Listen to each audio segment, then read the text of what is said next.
Hi there, welcome back to the YouTube channel. We've got a bonus video for this Friday. I've been off work this week, so I had a bit of extra time, and I decided we'd just run a bonus video. So here we go. This is an oldie but goodie. I think I last covered this card back in 2022, so there's been a lot of changes to it then, and it's been reprinted a few times because, you know, it is Atraxa Praetors voice, and we haven't covered it for a while. For those of you who've never seen it before, green, blue, white and black for a 4/4 Angel Horror, has flying, vigilance, death touch and lifelink, and at the beginning of our up step we get to proliferate. Now, one of the most common ways to play Atraxa at the moment is to do the whole infect counters thing. I don't like doing infect. I would be more inclined to play this, you know, in paper. I would play this quite happily because my friendly local gaming store does have a rule where poison damage in commander games has got to be 21, not 10. That hasn't been implemented on Magic Online for, I would imagine, a whole load of coding reasons for that. So I've kind of avoided this because I play Atraxa mainly on MtGO. I've avoided doing the poison thing because getting to 10 is really easy and it's very boring and it makes the games unfun. So I've gone down a slightly different route with this. I figured it was worth going back to Atraxa because there's been a lot of updates to it and a lot of cards I've added in over the last, well, 3 and a bit years. So hope you enjoyed this one. Bit of an old school one. So here we go. Here's what today's deck really does look like. So, starting at the beginning, we have 2 Planeswalkers in the deck. Oko, Thief of Crowns is in, just because I like turning things into 3/3 elk creature tokens. And the food does kind of help, and I just like Oko, basically. When this first came out with Eldraine, I was very lucky enough to open 2 copies of it in my pre-release pool. Came second in the pre-release. I basically didn't see any of my Okos in the last round, so, you know, I did get second place and no one wanted to play me all day, but ever since then I had a bit of a sweet touch for Oko, but so it's here today. Vraska, Betrayal stings in because who doesn't like losing a life, drawing a card and proliferating. From there, we've got 37 creatures, starting with the Delighted Halfling. Might as well have this in to get the legendary mana fixing sorted out. Esper Sentinel's in now, just gives that card draw. Noble Hierarch for the ramp side of things, along with Bloom Tenderer, because, you know, once you hit Atraxa, this is tapping for 4, which is nice. Grateful Apparition's in, just to do the proliferation. When it deals combat damage to a player or planeswalker, we get to proliferate, so that's always cool. Metastatic Evangel is also in as well. Whenever another non-token creature enters the battlefield under our control, we get to proliferate again. Bit weak at 3/1, easy to kill off, but it is a threat if you can get the proliferation going. Obviously, the traditional Thrumming Bird had to be in. Likewise, this probably gives away what I'm aiming to do with the deck. Winding Constrictor. If one or more counters will be put on an artifact or creature you control, that many +1 are put on it. And if you get 1 or more counters, you get that many counters of each kind +1. Yeah, be careful if you're playing against someone with infect, because this does make you die really quickly to infect on MtGO. Just bear it in mind. Albert, Warrior of Darkness is in because we do have white legendaries and we do have black legendaries, so we might as well get an extra way of chucking around some +1/+1 counters to proliferate. Told you it was going to be that sort of deck. Drana, Liberator of Malakar, is also in as well because the first strike damage usually means you get to put some +1/+1 counters on all your other creatures before they deal their damage. From there, Dreamtide Whale comes in. It's very nice if we can proliferate the vanishing counters so this stays in play. 3 mana for a 7/5 is pretty good, even if you only get 1 attack in for it. But you probably should be able to proliferate this. Or you just hold it in your hand until you can proliferate. Bear it that way, because you want to make sure you've got the time counters going on every single turn. So keep that there. Evolution Sage helps with that because the landfall means you proliferate. Likewise, Flux Channeler casting non-creature spells means you proliferate as well. Glab, Calamity's Augur comes into the deck now for me. Playing the lands and casting spells with mana value 4 or greater is lovely, and the Surveilling 2 is not the end of the world either. Likewise, Helga, Skittish Sea is in just to give us that little bit of ramp. Spend this mana only to cast creature spells with mana value 4 or greater, or creature spells with extend their mana cost. We've got a few creatures that cost 4 or, yeah, like Atraxa. Cameo Whisper hopes for the extra +1/+1 counters and some mana ramp. Tidus, Una's Guardian comes in. We get to move around our +1/+1 counters, which is quite nice. And then whenever 1 or more creatures you control with counters on them deal combat damage to a player, you get to draw a card and proliferate. Just remember, 3 opponents in Commander, send a creature that can get through with a +1/+1 counter to each of them. You draw 3, you proliferate 3 times. It does work still. Bear that in mind. Uro, Titan of Nature's Wrath is in, just for the life gain, the extra land drop in the card draw. And then Xavier Sal, Infested Captain. We can remove a counter from another permanent to populate, or we can sacrifice a creature if we need to proliferate. So he's in.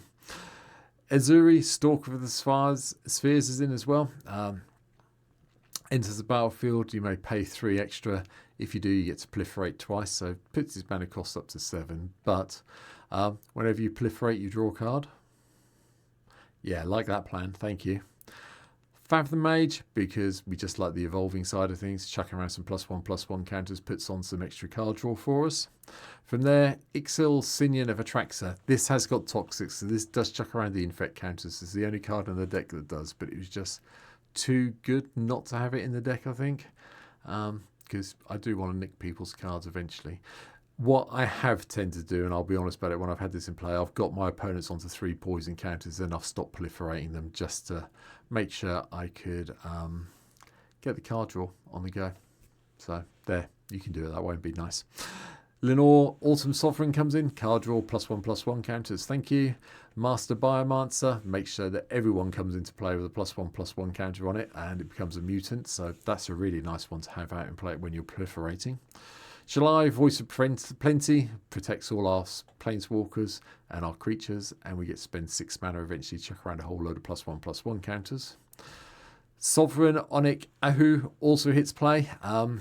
Whenever it attacks, for each creature you control with power greater than the creature's base power, put a number of +1/+1 counters on that creature equal to the difference. Yeah, that's a lot of +1/+1 counters with the proliferation. Obviously, we had to have Tekutha, Inquiry Dominus in as well to do the double proliferation. Ana, Kerug Sky Captain. No equipment, that's one of the main ways I've modified this. I think I've done a Ana deck with equipment and auroras before, but this one's really in for the +1/+1 counter size of things. Whenever a modified creature you control attacks, double the number of each kind of counter on it. Then for each non-token permanent attached to it, create a token that's a copy of that permanent. So that side's not that side of going to happen, but the doubling up the counters could be nice. Deep Glow skates in as well, just to give us a kind of semi-proliferation. Felix 5 boots, we can trigger our combat damage dealing creatures an extra time. That sounds good. Marcus Mutant Mare just chucks around even more +1/+1 counters, or gives us some card draw if it doesn't. And Mr. Foxglove, because I just like Mr. Foxglove, so if I can play it, I will do, so it's here today. Norn's Choir Master's in. Whenever a commander you control enters the battlefield or attacks, we get to proliferate, so nice little backup trigger for Atraxa. And then Amaranth Illustrious is in. Whenever another permanent enters the battlefield under your control, look at the top card of your library. If it shares a type, put it in our hand. A little bit of card draw again. And to make sure that anything goes in the graveyard can be played, Muldrotha's in. Likewise, Foreign Clicks in to give us those extra counters. And then the other version of Atraxa that everybody now loves.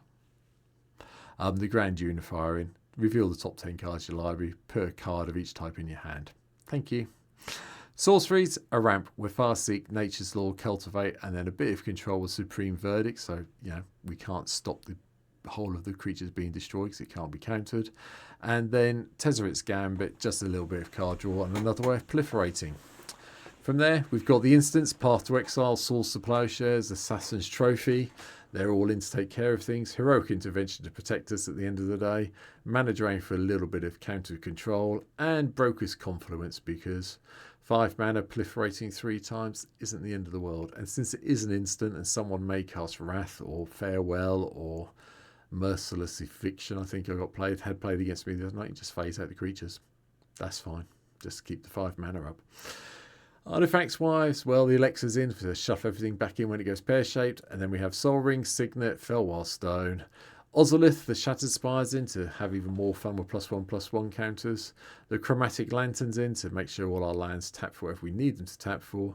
And the Great Henge, because it's just another way of getting +1/+1 counters on our creatures to proliferate. From there, we have the enchantments. Obviously, Hardened Scales is in because we're playing +1/+1 counter deck at the end of the day. Innkeeper's Talents also in, so make sure all our permanents who have counters on them get walled eventually. The Meat Hook Massacre gives another way to controlling the board. Broker's Ascendancy is fantastic in this deck. I can't stress this enough. Just on your end step, chucking around a whole load of +1/+1 counters is phenomenal. It really is. So, yay.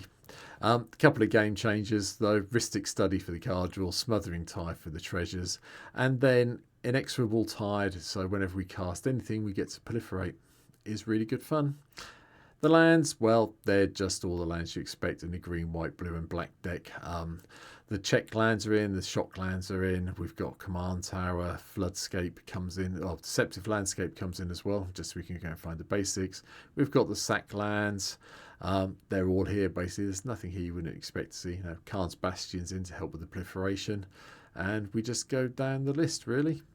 Yeah, nothing you wouldn't have seen before. There is no Reliquary Tower. There is no Temple of the False God in this deck. I left them out again for today's deck. So yeah, that's really it. That is my updated take on Atraxa, the Praetors voice. Lots of changes since I did it 3-ish years ago. Actually, the exact date was the 8th of June 2022. I just went and paused the video and looked it all up. So yeah, over 3 years since I last covered Atraxa. So you can see all the changes. You can go back and look the old video up. This has got the updated tag in it, so you can find Atraxa here on the channel. Hope you enjoyed it. If you think there's anything else I've really missed out to make Atraxa even better, not infect cards though, apart from Excel, who's in, I'm aware of that. Yeah, but if you've got anything else you think I should be included, please let me know in the comments down below. I do like to read them all. Please hit the like button, hit the subscribe button if you haven't been here before.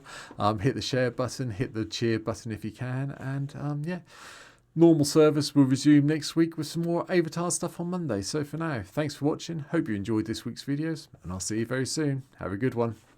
Bye bye.